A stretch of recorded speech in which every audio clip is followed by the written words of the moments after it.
नमस्कार दोस्तों। अगर आप रेलवे एनटीपीसी का तैयारी कर रहे हैं या फिर रेलवे का किसी भी एग्ज़ाम का तैयारी कर रहे हैं और मॉक टेस्ट लगा रहे हैं लेकिन आपका नंबर कम आ रहा है, तो आज की इस वीडियो में हम आपको एक ऐसा तरीका बताने वाले हैं जिससे आपका जो स्कोर है वो काफ़ी हद तक बढ़ जाएगा। तो रेलवे का जो एग्ज़ाम होता है उसमें 3 सेक्शन होता है, जैसे मैथ हो गया, रीजनिंग हो गया और जीके जीएस हुआ। मैथ और रीजनिंग ऐसा सेक्शन है जिसमें आप जैसे 30 क्वेश्चन पूछता है एनटीपीसी में मैथ का क्वेश्चन, किसी किसी शिफ्ट में ज़्यादा भी होता है, तो आप 30 में से 30 ला सकते हो। ऐसा सेक्शन होता है मैथ और रीजनिंग जिसमें आप 100% मार्क्स ला सकते हो। लेकिन जीके जीएस ऐसा सेक्शन होता है जिसमें आप 100% कभी नहीं ला पाओगे, उसमें कहीं ना कहीं आपका बिग पॉइंट मिल जाएगा। तो एग्जाम में मैथ और रीजनिंग का जो सेक्शन है वो स्कोरिंग सेक्शन होता है। इसमें आप अगर अच्छे से तैयारी करेंगे, अच्छे से प्रैक्टिस करेंगे तो आप 100% श्योरिटी के साथ लाएंगे। आप पिछले बार जो एनटीपीसी का एग्ज़ाम हुआ था, वैकेंसी 2019 में आया था, उसका प्री का जो एग्ज़ाम हुआ था, आप उसका क्वेश्चन भी देखेंगे, किसी भी बुक में मिल जाएगा। तो उसमें देखिएगा 30 क्वेश्चन और 30 क्वेश्चन मैथ का रहता है, 30 क्वेश्चन रीजनिंग का रहता है, लेकिन वो सिर्फ नोटिफिकेशन में देता है।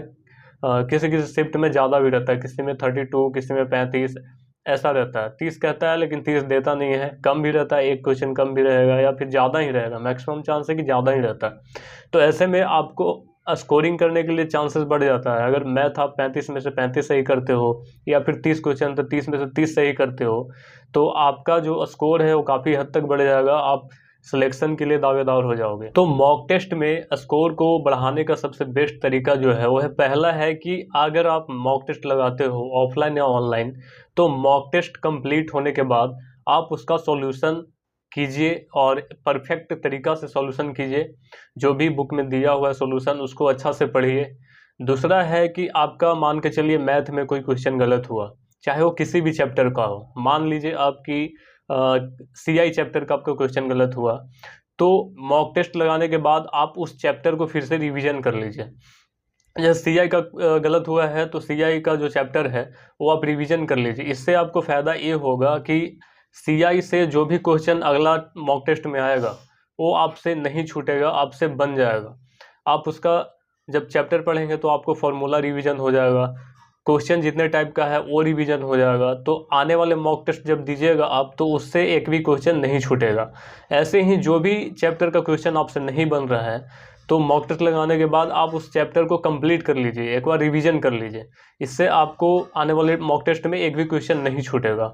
रीजनिंग की बात करें तो रीजनिंग में भी यही तरीका अपनाइए आप। अगर कैलेंडर का क्वेश्चन आपसे नहीं बना मॉक टेस्ट में, तो मॉक टेस्ट होने के बाद आप कैलेंडर चैप्टर पूरा पढ़ जाइए फिर से, जो भी उसका जितने भी टाइप का क्वेश्चन आता है वो फिर से पढ़ जाइए। आपको अगले टेस्ट में आपका नंबर बढ़ जाएगा, या फिर अगले टेस्ट में आपका जो भी कैलेंडर से क्वेश्चन आएगा नहीं छूटेगा। और एक चीज़ और याद रखिएगा हमेशा माइंड में, कि आपका नंबर कितना भी आए मॉक टेस्ट में, कम आए ज़्यादा आए, लेकिन आपको डेली मॉक टेस्ट लगाना है। जब तक एग्ज़ाम ना हो आपको मॉक टेस्ट डेली लगाना है। इससे आपको हर एक टाइप का क्वेश्चन आप जब सॉल्व करेंगे तो माइंड में सेट हो जाएगा, और एग्ज़ाम में जब उस टाइप का क्वेश्चन आएगा तो जल्दी से सॉल्यूशन हो जाएगा। तो आप इन सभी तरीक़ों को अपना कर देखिएगा, फॉलो करके देखिएगा, आपका स्कोर ज़रूर बढ़ेगा मॉक टेस्ट में, जो भी आप लगाते हो ऑनलाइन या ऑफलाइन। तो इसे एक बार ज़रूर फॉलो करके देखें आप। तो आई होप कि ये वीडियो पसंद आया होगा। अगर पसंद आया हो तो लाइक कीजिएगा, शेयर भी कीजिएगा। मिलते हैं अगले वीडियो में। धन्यवाद।